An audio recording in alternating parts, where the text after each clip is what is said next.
संस्कृत, ये नाम सुनते ही क्या ख्याल आता है? शायद कोई बहुत पुरानी, थोड़ी मुश्किल सी भाषा, है ना? लेकिन सोचिए, अगर हम इसे एक भाषा की तरह नहीं, बल्कि एक लॉजिकल, लगभग एक मैथमेटिकल कोड की तरह देखें तो? आज हम इसी कोड के एक बहुत ही दिलचस्प हिस्से को समझने वाले हैं।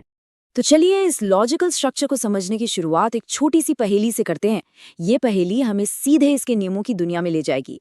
तो यहाँ स्क्रीन पर देखिए, हमारे पास दो शब्द हैं, हिम और आलय। दोनों मिलकर बन जाते हैं हिमालय। ये तो मतलब काफी सीधा साधा लगता है ना? पर असल सवाल ये है कि ये जुड़ाव, ये होता कैसे है? इसके पीछे का लॉजिक क्या है?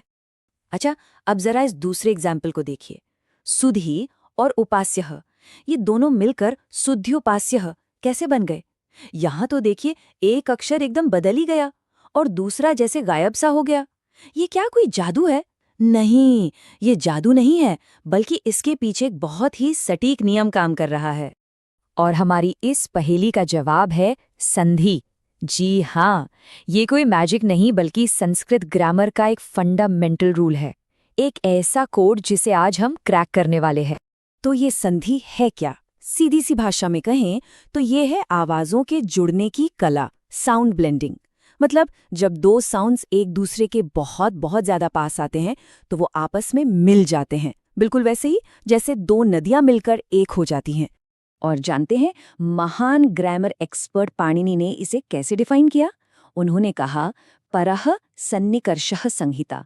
इसका सीधा सा मतलब ये है कि साउंड्स का बहुत ज्यादा पास आना ही उनके जुड़ने का कारण है। ये कोई इत्तेफाक नहीं है, बल्कि आवाज का एक पक्का नियम है, एक फोनेटिक रूल। और देखिए, पुराने समय में ग्रामर को सिर्फ रूल्स की किताब नहीं समझा जाता था। जैसा कि इस कहावत में लिखा है, मुखम व्याकरणम स्मृतम, ग्रामर को तो ज्ञान का मुंह माना गया था। मतलब अगर कुछ भी साफ साफ और गहराई से कहना है तो उसकी नींव ग्रामर ही है। तो ये जो साउंड ब्लेंडिंग है ना, ये कोई एक अकेला नियम नहीं है। अरे, ये तो पूरा का पूरा एक ऑर्गेनाइज सिस्टम है।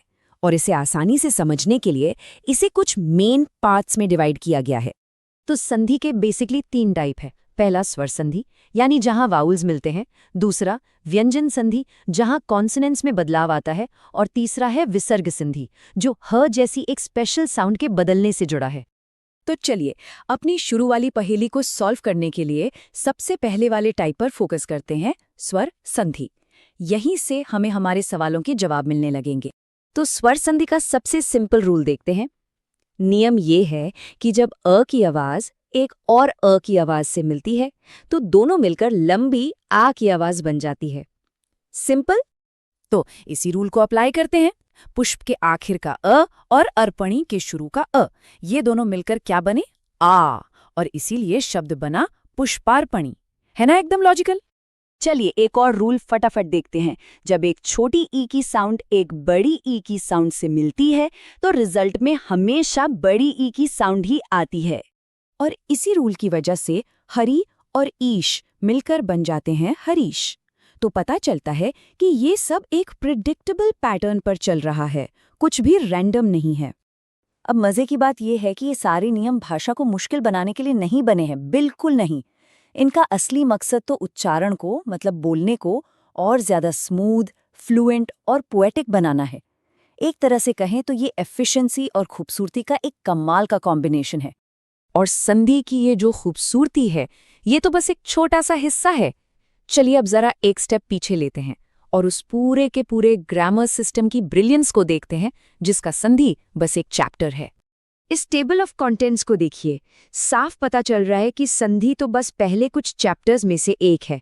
ये तो असल में भाषा को एनालाइज करने के लिए बनाया गया एक पूरा साइंटिफिक सिस्टम है। मतलब ये एक ऐसा सिस्टम है जिसे सिर्फ ये बताने के लिए नहीं बनाया गया कि भाषा कैसी है, बल्कि ये भाषा के बिल्कुल कोर स्ट्रक्चर को एनालाइज करने के लिए डिजाइन किया गया था, इसके हर एक छोटे से छोटे हिस्से को समझने और डिफाइन करने के लिए।